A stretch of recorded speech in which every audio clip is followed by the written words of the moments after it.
Good morning everyone. स्वागत है एक बार फिर आप सबका मेरे इस ब्लॉग में। तो सुबह की शुरुआत कुछ इस तरह से हुई कि जैसे ही मैं सुबह सो के उठी तो पता चला कि आज हाउस हेल्पर नहीं आने वाली है। तो सबसे पहले सुबह सुबह का झटका यही लगता है, अगर मान लीजिए कि अगर सुबह में हाउस हेल्पर आ जाती है, एक आदत सी बन जाती है, तो शेड्यूल पूरा चेंज हो जाता है, सब कुछ आपको करना है। तो मैं सबसे पहले लग गई घर को सेट करने में। तो सबसे पहले मैंने सोफ़ा सेट किया, क्योंकि जब प्रियांश रहता है तो पूरे सोफ़े की धज्जियाँ उड़ा देता है।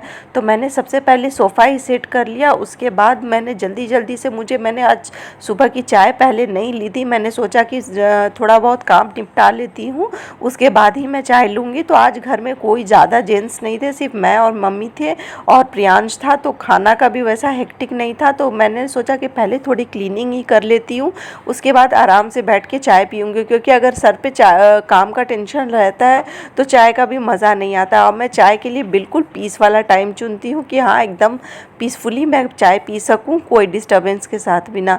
तो इसके बाद थोड़ा बहुत काम करने के बाद मैंने झाड़ू लगाया, घर सेट किया, उसके बाद मैं चाय पीने लगी। मौसम आज का बहुत अच्छा था, थोड़ी थोड़ी बारिश हो रही थी और हल्का मौसम गर्मी से थोड़ा कम हुआ था। तो मैं लग गई थी बालों में मेहंदी लगाने के बाद खाना बनाने के लिए। तो आज मैं एक ही बार में ब्रेकफास्ट और लंच दोनों बना दे रही थी।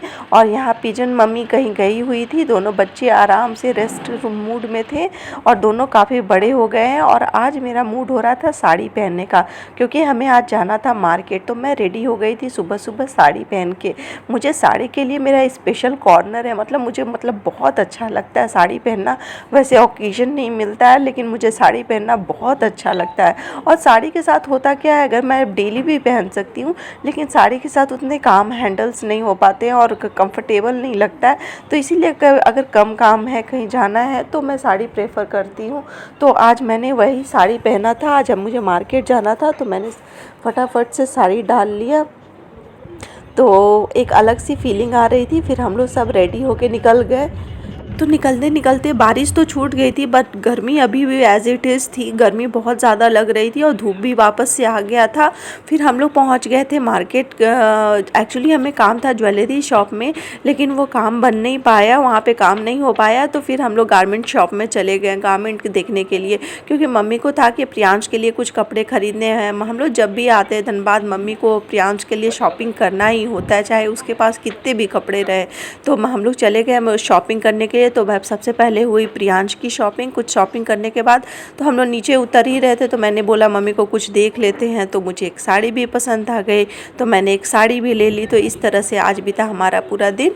उसके बाद हम लोग एक नैप लेने के लिए चले गए, काफ़ी थक गए थे हम लोग सब कोई। फिर शाम में उठ के मैं लग गई थी प्रियांश के साथ खेलने के लिए, क्योंकि प्रियांश बहुत ही एक्टिव बेबी है। मैं ऐसा नहीं बोल रही हूँ कि मेरा बेबी है इसीलिए एक्टिव है, उसे हर टाइम कुछ ना कुछ खेलते दौड़ते उछलते रहना बहुत अच्छा लगता है।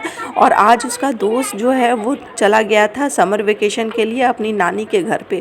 तो प्रियांश काफ़ी ज़्यादा बोर हो रहा था, उसे कुछ खेलने को मिल नहीं रहा था और मैं चाहती हूँ थोड़ा मोबाइल अवॉइड करे, इसलिए मैं ही खेल रही थी उसके साथ।